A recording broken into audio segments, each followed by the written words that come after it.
Putin is in a panic. His government has just exposed its own weakness and fear before the eyes of the world. Over 50 missiles and drones have penetrated deep into Russian territory overnight, showing that Moscow's once proud air defense system is practically useless. And right now, multiple sources say Putin has left Moscow in a hurry, as military planes have been seen taking off from the Kremlin area. This is happening because Ukraine is openly using British Storm Shadow missiles and Neptune missiles to attack Russia's military industry. They just destroyed a chemical plant that was producing gunpowder and rocket fuel. The chaos is spreading rapidly. Russians are realizing that Putin has abandoned them while he hides in his bunker. Some Russians are even calling on Ukraine to target the Kremlin itself as its next target. Check out this.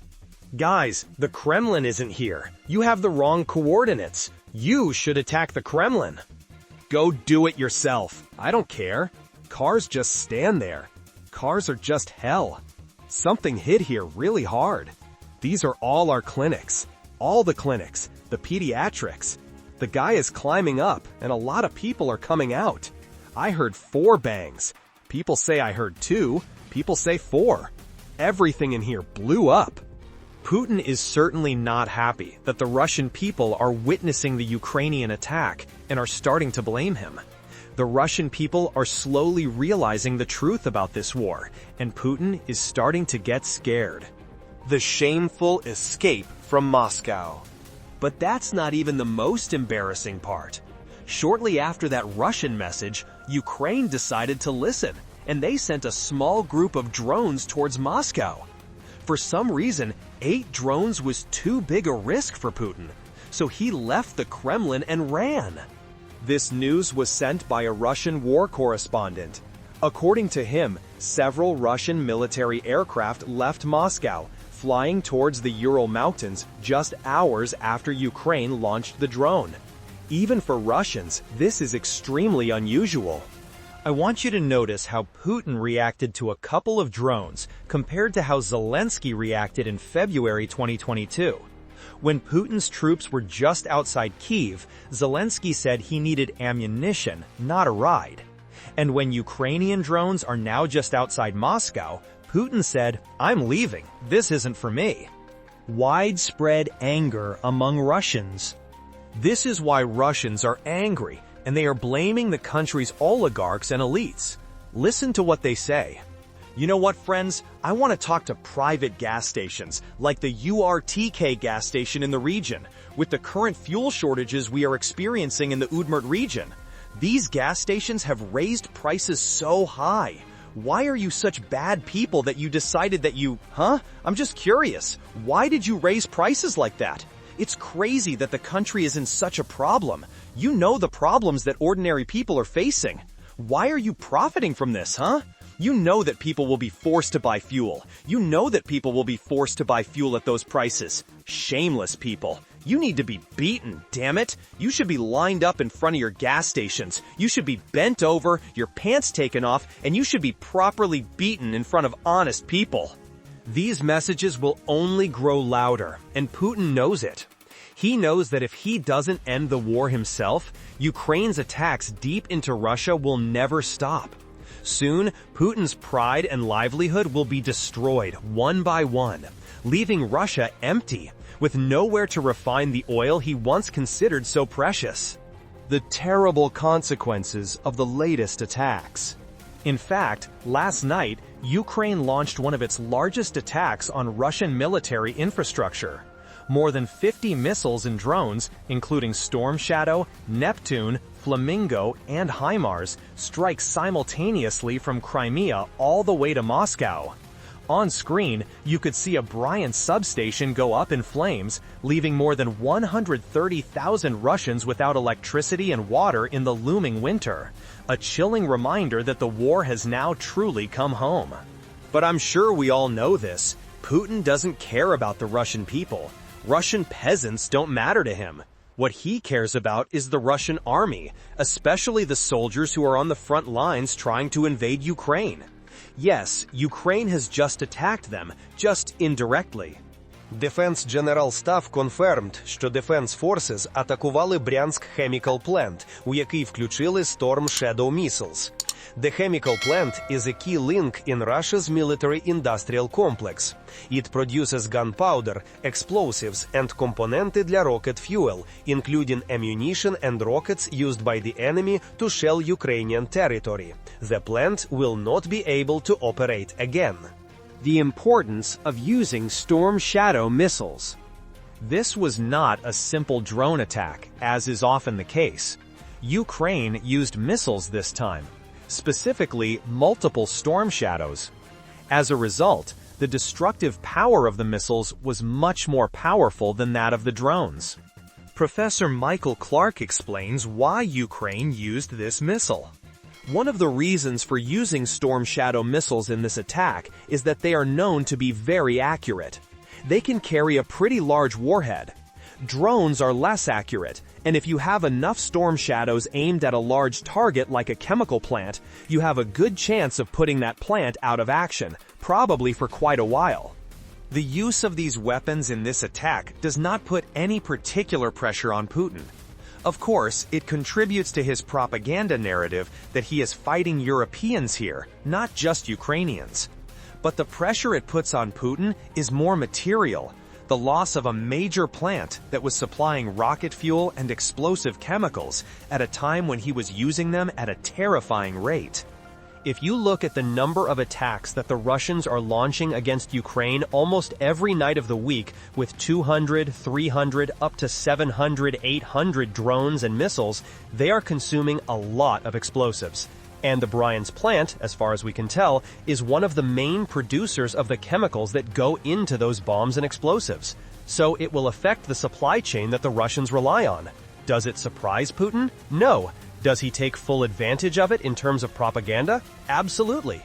According to Russian sources who visited the plant after the attack, the plant was almost wiped out.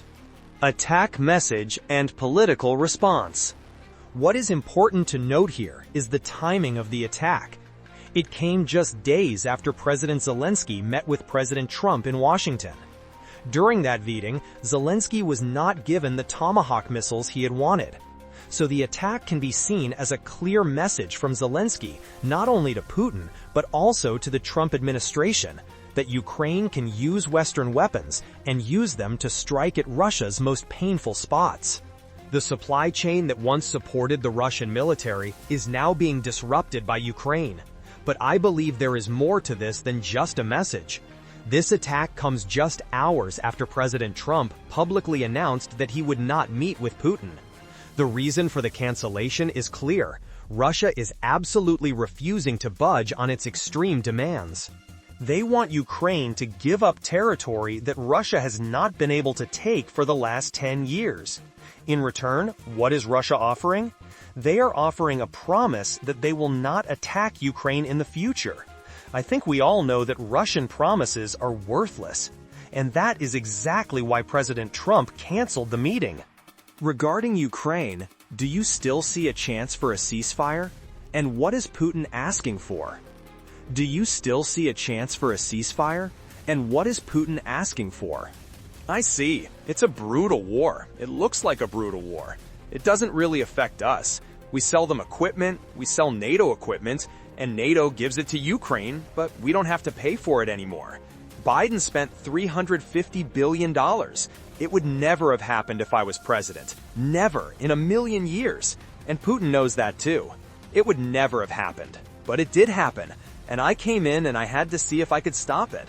But it didn't affect us, because we didn't lose any soldiers there. Although when I first came in, it could have ended. It wouldn't have happened, but it could have ended in World War II. It really got out of control. So now they're shooting and killing people, and I think Putin wants it to end, and I think Zelensky wants it to end, and I think it will end. Putin's calculations and the Russian media's stance. Now let's look at the other front to understand better.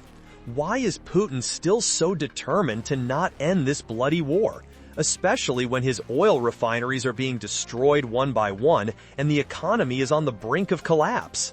Because in his mind, Russia's wartime economy, however depleted, could outlast Western aid to Ukraine. He was betting that Ukraine's Western allies, including the United States, would tire and give up before Russia's economy completely collapsed. We can see that just by watching Russian state-controlled television and media. It is important to remember that the entire Kremlin media system takes its instructions directly from the Kremlin, sometimes even directly from Putin. So by listening to them, we can almost guess exactly what Putin is thinking. So for now, it looks like the Budapest summit is being postponed. Donald Trump says he doesn't want a wasted meeting. The US president has called for a freeze on the current front lines in Ukraine. But Moscowy Komsomolets wrote today, there is not a single reason for Moscow to agree to a ceasefire. A plan of action that could be summed up as just stop where you are doesn't suit Putin. Moscow doesn't want to give the Zelensky regime any respite and has no plans to make any unilateral concessions. This approach is the complete opposite of what Donald Trump actually wanted and expected. The author accuses Donald Trump of being intellectually lazy, impatient, and unwilling to delve into complex, complicated issues. Part of the reason is that he does not want to distance himself too radically from the pro-Zelensky group in the American and European political elite. This is where Trump's new style of political courtship, which is tied to the idea of an immediate ceasefire in Ukraine, comes into play. The US president has been patiently waiting for a simple way out, but has been frustrated by the people around him who have repeatedly refused to meet that desire. How Russia's calculations changed. Suddenly, America is no longer popular in the Russian press. Komsomolskaya Pravda ran this story. The US is secretly sending us Ukrainian drones. Washington is helping Kyiv send drones to attack important facilities deep inside Russia. Washington should decide. Is it a peacemaker who wants to end the conflict or a direct participant siding with the Kyiv regime? So how do we change this calculus for Russia? Basically, we send a message to Putin and Russia, not with words, but with actions, that if Russia continues this war, the cost will be too high, and it is something that Putin cannot afford. The risk of escalation is clear, and this is the moment I want to remind everyone. Ukraine is now calling for a ceasefire. The United States is calling for a ceasefire. Western countries are calling for a ceasefire. None of them are asking Russia to withdraw its troops or to impose any other heavy conditions. They are just saying, let's stop firing, and together we will find a truly lasting peace. But that is exactly what Putin absolutely does not want to do. He just wants to continue to push this war further. So the person who is pushing the world to the brink of escalation is none other than Putin, not the West. And the only way to stop him is to show strength. When the tomahawks were put on the table, he was ready to negotiate. As soon as President Trump publicly said he would not provide tomahawks to Ukraine, Putin suddenly upped the ante and returned to what Russia had been asking for all along. That is why, if we want to end this war, we must make sure Putin feels the pain of continuing it. Conclusion of former NATO Secretary General. This is exactly the message the former NATO Secretary General is explaining. And the only way to end the war in Ukraine is to convince President Putin that he cannot win on the battlefield. I don't think we can change Putin's mind. His goal is to control Ukraine. But I think we can change Putin's calculus so that he realizes that the price he has to pay to control Ukraine is too high. And the only way to do that is to provide military assistance to Ukraine. Because what happens around the negotiating table is very much tied to what happens on the battlefield.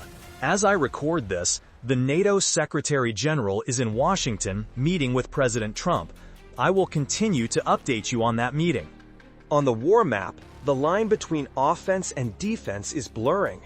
Russia's moves are still largely unknown, while Ukraine, exhausted as it is, seems to be preparing for something bigger than the world has ever seen. Reports from the front suggest a brutal winter may be coming. No one knows exactly who is controlling the battle, only that all sides are calculating in silence. Behind the diplomatic statements are secret moves, plans that have never been made public. And with each passing day, the world moves closer to a new dangerous threshold. Is this just the lull before the storm, or the beginning of an unprecedented escalation since World War II? The answer, perhaps, will soon be revealed. We will continue to monitor and update the latest developments. Don't forget to subscribe to the channel, because sometimes just one news you missed today can be the turning point of the whole war tomorrow.